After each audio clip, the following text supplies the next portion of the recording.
The universe was cold and empty. Between the stars, there was nothing but darkness that stretched forever in every direction. No light, no warmth, no hope in this darkness. 17 ships moved slowly through space. They were old ships, broken ships, held together by desperate repairs and prayers. Their engines flickered like dying candles. Their hulls were cold because there was not enough power to heat them. Their food storage rooms were almost empty. These ships carried the last of the Talani. People. Elder Varys stood at the window of the lead ship and looked out at the endless black. She was old, older than anyone else who had survived. Her silver skin had lost its shine. Her 4 eyes were tired from crying. Behind her, in the ship's main hall, her people huddled together under thin blankets. Children pressed against their mothers. The sick lay on the floor because there were no more beds. 6 months ago, there had been billions of Talani. They had cities and schools and hospitals. They had art and music and dreams. Then the Mara came. The Mara Dominion did not negotiate. They did not ask for surrender. They simply arrived with their warships and began killing. They burned the cities. They poisoned the oceans. They hunted the Talani through the streets like animals. When it was over, only these 17 ships escaped into the void. Now even escape was failing them. A young engineer named Corin ran into the main hall. He was barely an adult by Talani standards, with bright blue eyes that had not yet learned to hide their feelings. He pushed through the crowd until he reached Elder Varys. "Elder," he said, breathing hard, "the fuel cells are dying. We have maybe 10 days before the engines stop completely. After that, life support will fail in 3 more days." Varys closed her eyes. She had expected this news. She had been waiting for it. "Thank you, Corin," she said softly. "You have done everything you could." "No," Corin said. His voice shook with something that was either fear or anger. "No, I have not done everything. There is one more thing we can try." He pulled out a small device from his pocket.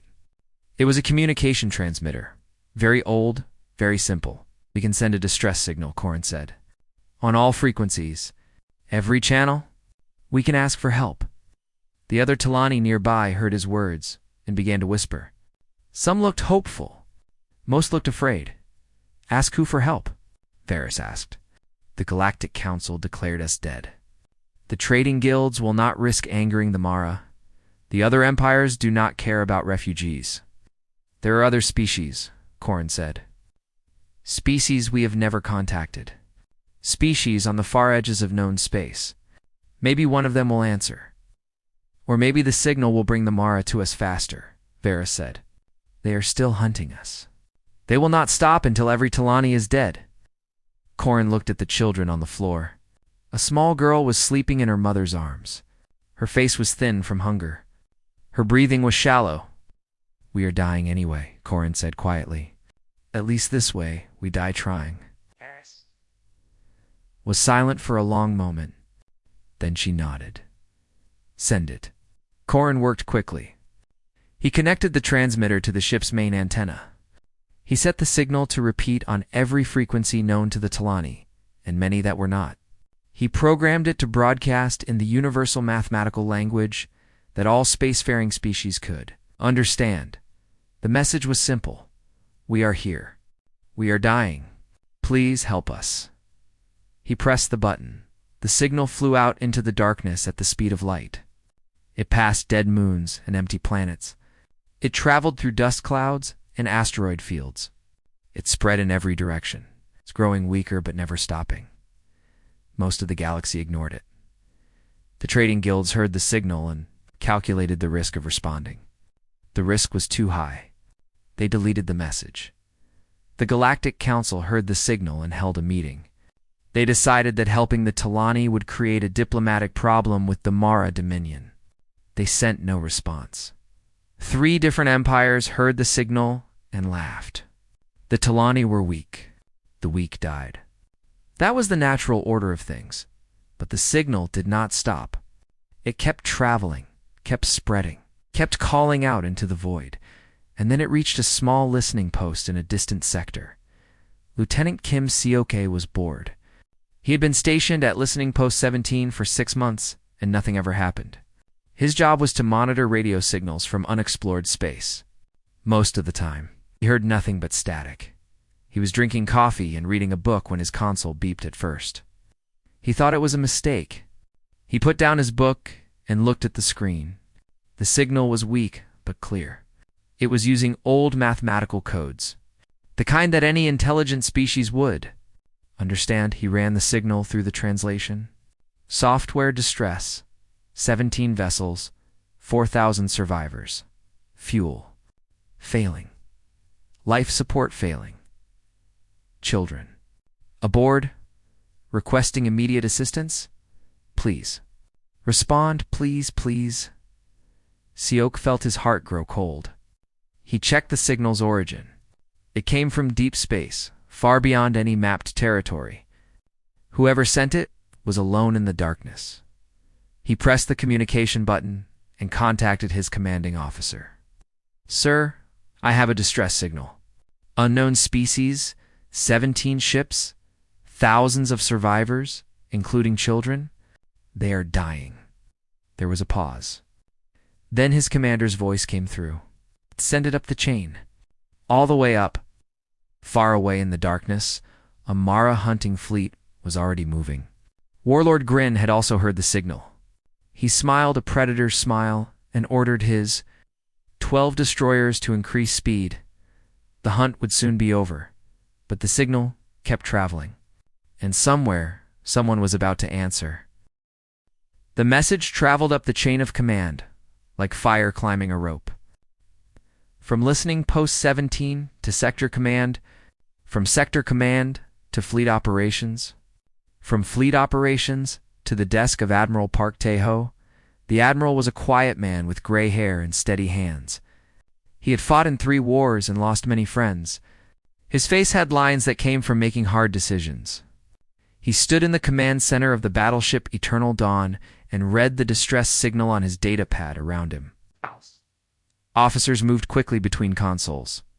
The 7th Fleet was in the middle of a routine patrol, 42 warships moving through friendly space. Nothing exciting was supposed to happen today. Captain Yoon Hannah approached the Admiral. She was young for her rank, with sharp eyes and a sharper mind. She had been the Admiral's tactical officer for 3 years. Sir, we have analyzed the signal, she said. The species is called Talani. They were a peaceful civilization in Sector 9. 6 months ago, the Mora Dominion attacked their homeworld and destroyed it. Survivors? The Admiral asked. These 17 ships are all that remain. 4,000 people. The signal says they are running out of fuel and food. They have maybe 2 weeks before everyone dies.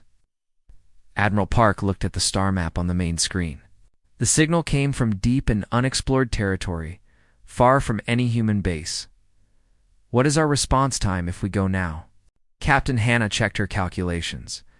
At maximum fold space speed, we can reach them in 14 hours. The Admiral nodded slowly. Then he called for his senior officers to join him. They gathered in the strategy room. Captain Hannah, Commander Ru Dae-sung of the Marine Corps, Dr. Beek Gina, the xenobiologist, and several other senior staff. The Admiral showed them the distress signal and explained the situation. Commander Ru spoke first. He was a big man with scars on his hands from years of combat. Sir, do we have authorization to enter that region? It is outside our patrol zone, no, the Admiral said. We do not. Dr. Beek raised her hand. She was a small woman with kind eyes and messy hair. The Talani are not allies. We have never made contact with them. If we respond, what do we tell command? That is a good question, the Admiral said. One of the other officers, a political advisor, stepped forward. Admiral, I must advise caution. The Mara Dominion is a major power. If we interfere with their operations, it could cause a diplomatic incident. Earth Command will not be happy. The Senate will ask questions. There could be consequences for your career. The room was silent. Everyone looked at the Admiral. Park Tae-ho turned to Captain Hannah. The signal mentioned survivors. Do we know anything about their numbers? Hannah looked at her datapad. 4,000 total. Approximately 800 are children under the age of maturity. There are also many sick and elderly. The Admiral closed his eyes for a moment. When he opened them, his decision was already made. "We are going," he said. The political advisor started to protest. "Sir, with respect, the risks are very high. We gain nothing from this action. The Talani have no resources we need, no technology we want, no strategic value. This is not a logical choice." Admiral Park looked at the man with an expression that was almost sad. "When I was young," he said, "my grandmother told me a story. She grew up during a great war on Earth. Her city was bombed. Her family had nothing to eat. She was just a child, alone and afraid. One day, a stranger found her hiding in the ruins.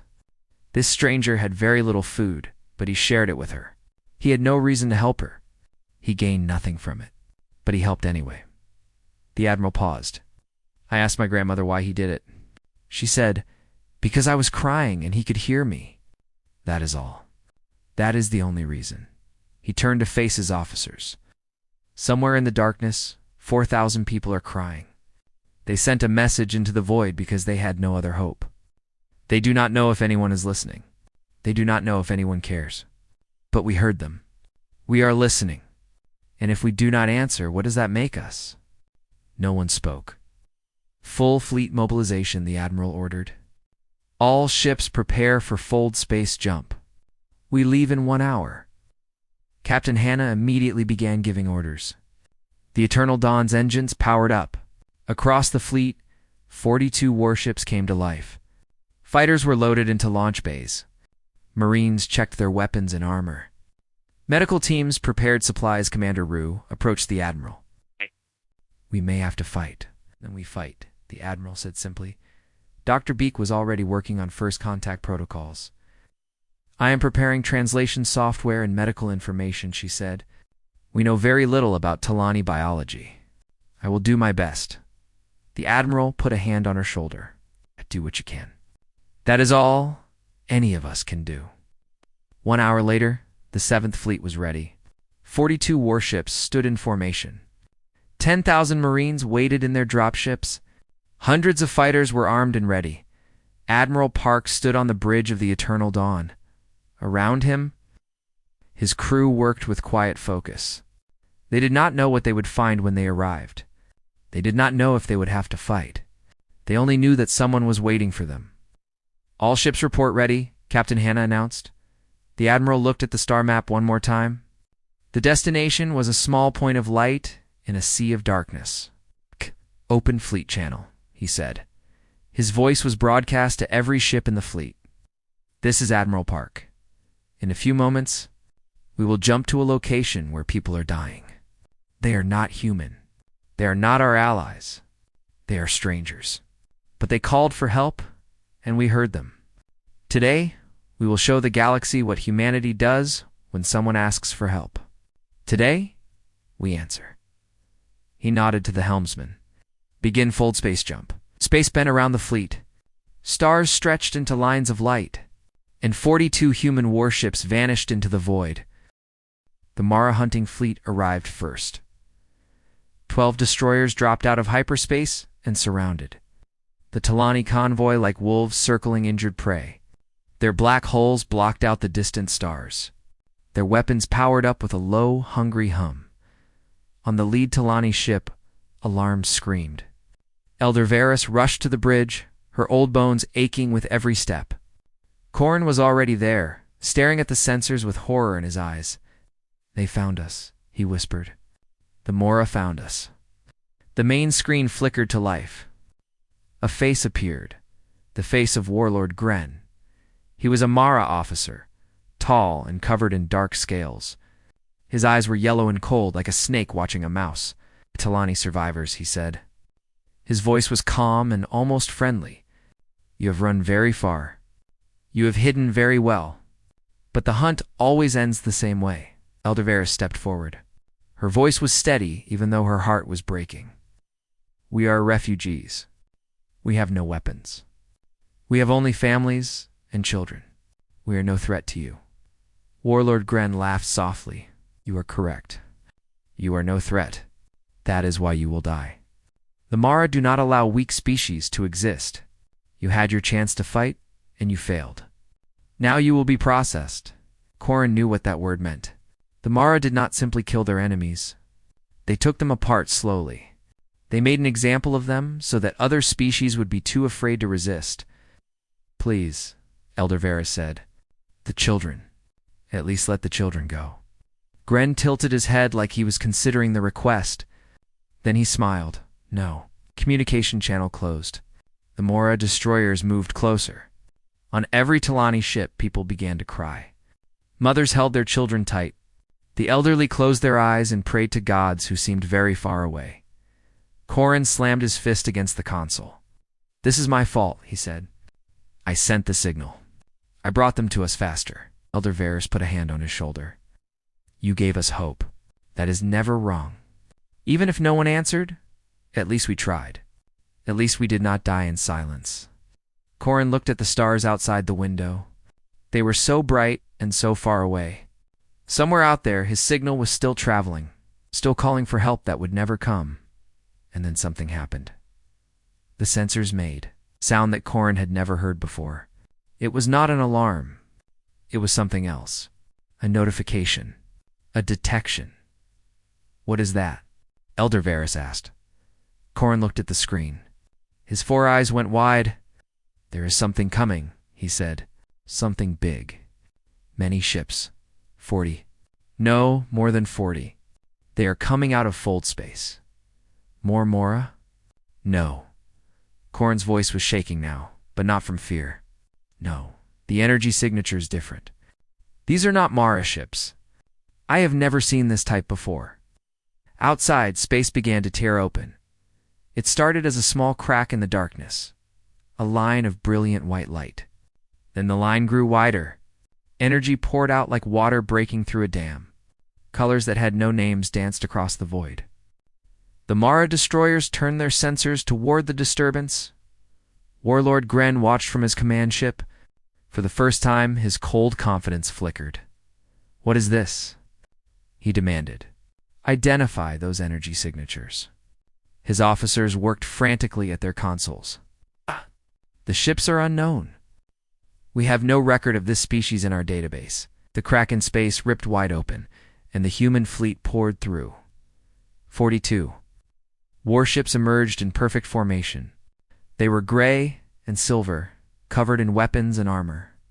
Their engines burned blue like captured stars.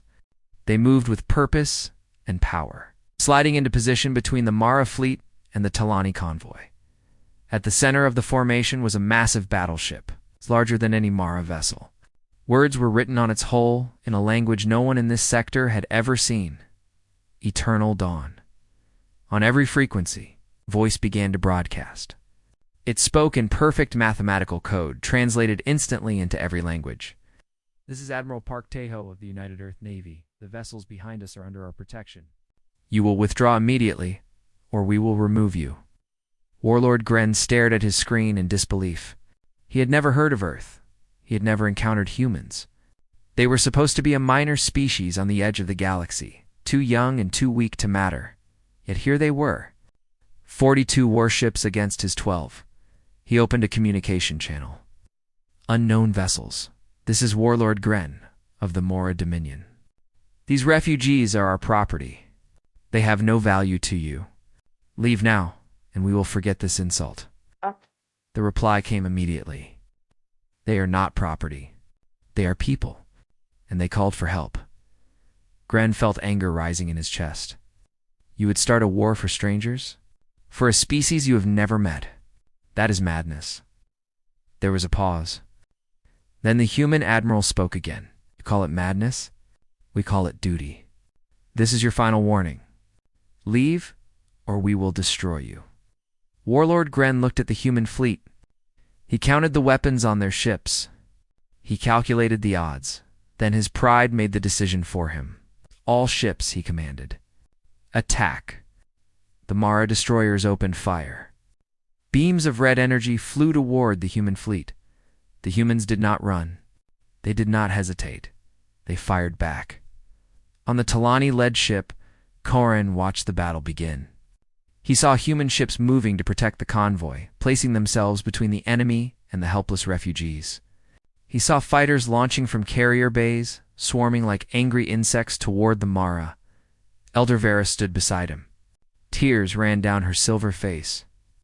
"They came," she whispered. "Someone heard us. Someone came." Outside, the darkness exploded into light and fire.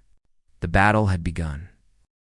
The Battle of the Dark Reach lasted less than 2 hours, but those who survived would remember it forever. Captain Yunhana, stood at the tactical station of the Eternal Dawn. Her eyes moved across multiple screens at once, tracking every ship, every missile, every beam of energy that flew through space. Her voice was calm as she gave orders. Cruiser Group 3 moved to cover the convoy's left side. Fighter Squadron 7, intercept those incoming missiles. Battleship Horizon, focus fire on the enemy destroyer at coordinates 947. The human fleet moved like a single living creature. Each ship knew its role. Each captain trusted the others. They had trained for years, waiting for a moment like this. The Mara were skilled warriors. They had conquered dozens of worlds. Their weapons were powerful, their ships were fast, and their soldiers knew no fear. But they had never fought humans before. A Mora destroyer tried to slip past the human formation to reach the refugee convoy. 3 human cruisers immediately moved to block it. The destroyer fired everything it had, punching holes in the cruiser's armor. But the cruisers did not retreat. They pushed forward, taking damage, bleeding fire into space. And they kept shooting until the destroyer exploded. Warlord Gren watched this from his command ship and could not understand what he was seeing. "They are sacrificing themselves," he said. "Why?" "The refugees are worthless. There is no profit in this." His second officer had no answer. Admiral Park Taeho stood on the bridge of the Eternal Dawn with his hands clasped behind his back. Enemy fire hit the ship's shields again and again. The deck shook beneath his feet, but his expression never changed. "Status report," he said. Captain Hannah checked her screens. "We have lost 2 frigates. 7 ships have heavy damage. But the convoy is safe. No refugee ship has been touched. Keep it that way." On the other side of the battle, Commander Rude Sung led his Marines into hell. 3 Mara boarding pods had attached themselves to a Talani transport ship. The aliens were trying to capture hostages. Ru and his team flew across the gap between ships in small assault craft. Racing to stop them, they landed hard on the transport's hull.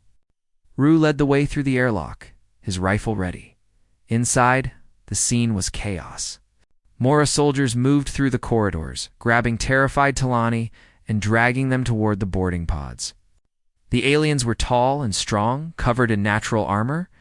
They thought they were the most dangerous things in the universe. They were wrong. "Marines," Ru shouted. "Weapons free." The humans attacked. They fought in the narrow hallways with guns and grenades, and when those ran out, with knives and fists. The Mara were shocked by the ferocity. These humans were smaller and softer than them. They had no scales, no claws, no natural weapons, but they fought like demons. A Mora soldier grabbed a Talani child and used her as a shield.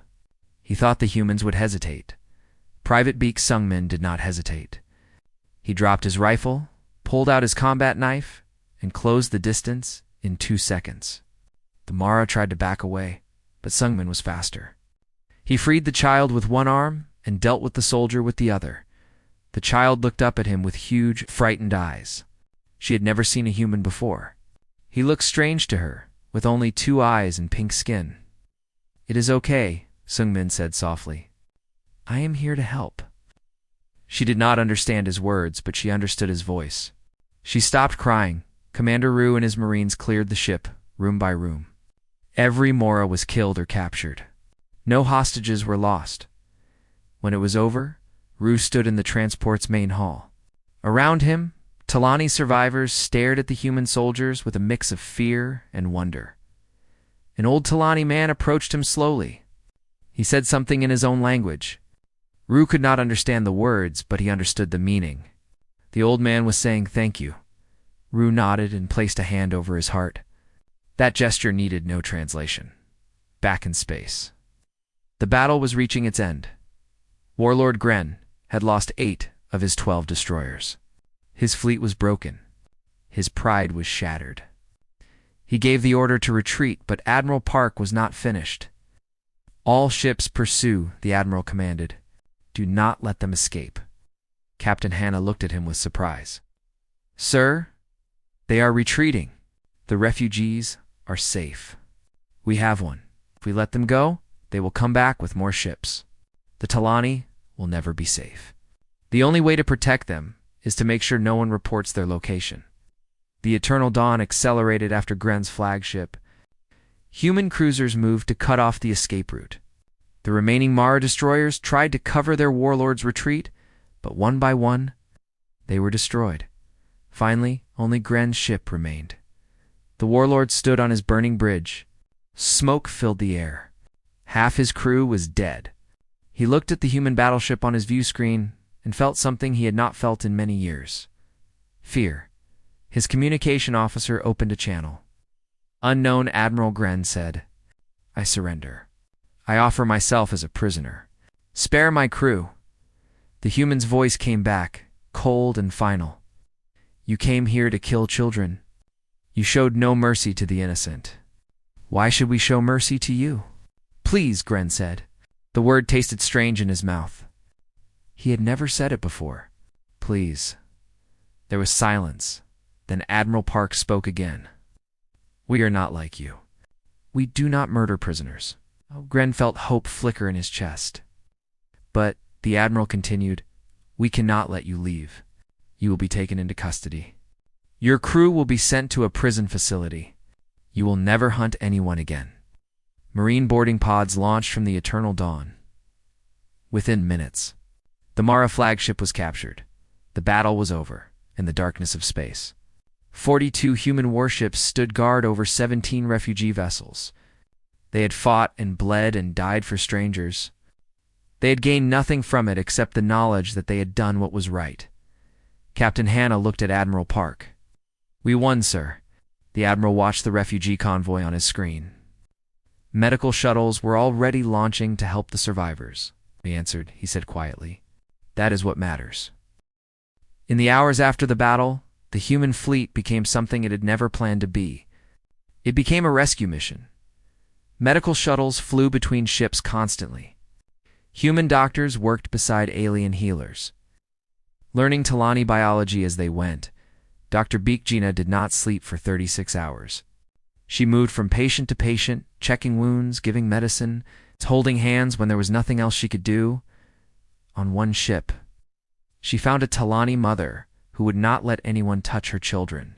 The mother was scared. She had seen her home burn. She had watched soldiers kill her neighbors. She did not trust anyone anymore. Dr. Beek sat down on the floor next to her. She did not try to touch the children. She just sat there, quietly, patiently. After an hour, the mother finally looked at her. Why? The mother asked in broken mathematical code. Why did you come? Dr. Beek thought about the question for a long moment. Because you were alone, she said, and no one should be alone. The mother began to cry. Then she let Dr. Beek check her children. On the Eternal Dawn, Admiral Park Teho received a message from Earth Command. They had many questions. They wanted reports. They wanted explanations. They wanted to know why he had taken the entire 7th Fleet into unknown space without authorization. The Admiral wrote a short reply. We received a distress signal. We responded. All refugees are safe. Full report to follow. Then he went to meet Elder Varys. She was brought to his quarters by 2 human officers. They treated her with respect, offering her water and food, making sure she was comfortable. When she entered the room, she saw a simple space with few decorations. A desk, some chairs. A window looking out at the stars. At Admiral Park stood by the window. He turned when she entered and bowed his head slightly. Elder Varys, he said. I am Admiral Park Teho. Welcome aboard my ship. Varys studied him carefully. He was smaller than she expected. His species seemed so soft, so fragile. Yet they had just destroyed a Mara war fleet. "Admiral," she said, "my people owe you a debt we can never repay." Park shook his head. "There is no debt. We did what anyone should do, but no one else did," Varys said. "We sent our signal across the galaxy. Hundreds of species heard it. Only you answered." The Admiral was quiet for a moment.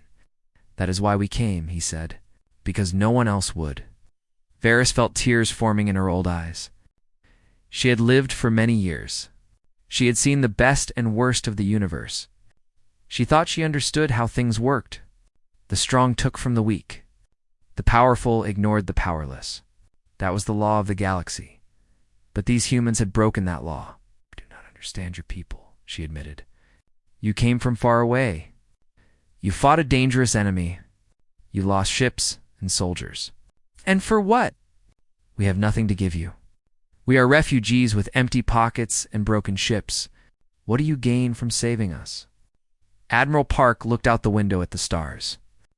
When he spoke, his voice was soft. "Long ago," he said, "my people lived on a small planet. We had no one to help us. When disaster came, when wars happened, when people suffered, we only had each other. We learned that the only way to survive was to help one another, to answer when someone called for help, to never leave anyone behind." He turned to face her. "When we reached the stars, we brought that lesson with us. The galaxy is very big and very dark. There is so much emptiness between the lights. If we do not help each other, then what is the point of being here at all?" Varys did not know what to say. She had met many species in her long life. None of them thought like this. "What will happen to my people now?" she asked. "You will come with us," Park said, "to human space. We have planets with room for settlers. We have food and medicine and schools. Your people can rebuild.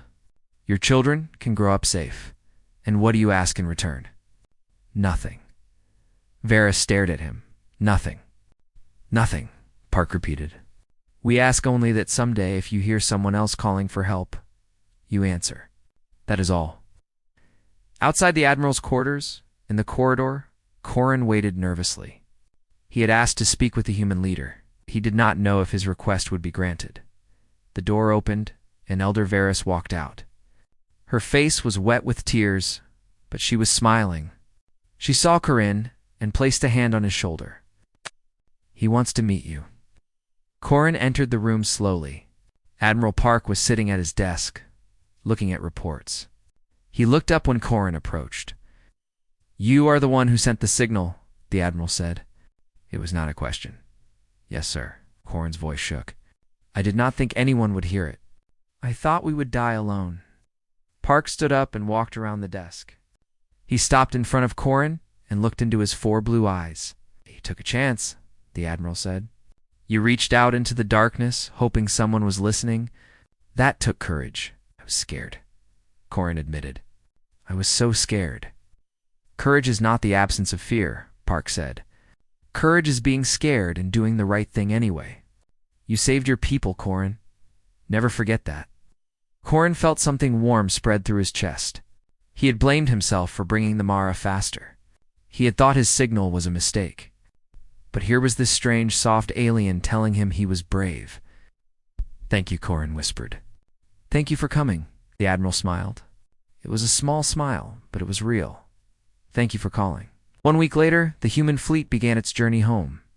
17 Talani ships flew in the middle of the formation, protected on all sides by human warships. They were going to a new world, a new life, new beginning. Elder Varys stood at the window of her ship and watched the stars slide past. Behind her, she could hear children laughing. It was the first time she had heard that sound in 6 months. She activated the ship's communication system. Her voice was broadcast to every Talani vessel. "My people," she said. "Today, we leave the darkness behind. We go toward a future we never expected to have. Remember this day. Remember these humans. Remember that when the universe told us we were forgotten," someone answered. "They came from across the stars, from a world we never knew. and they saved us. They asked for nothing in return." She paused. "Let us be worthy of their kindness. Let us rebuild. Let us grow strong again. And let us never forget to answer when someone calls for help. That is the lesson humanity has taught us. That is how we will honor them." In the darkness of space, the fleet flew on. 42 human warships, 17 refugee vessels. Thousands of souls, human and Talani, traveling together toward the light. They had answered a cry in the void, and the galaxy would never be the same.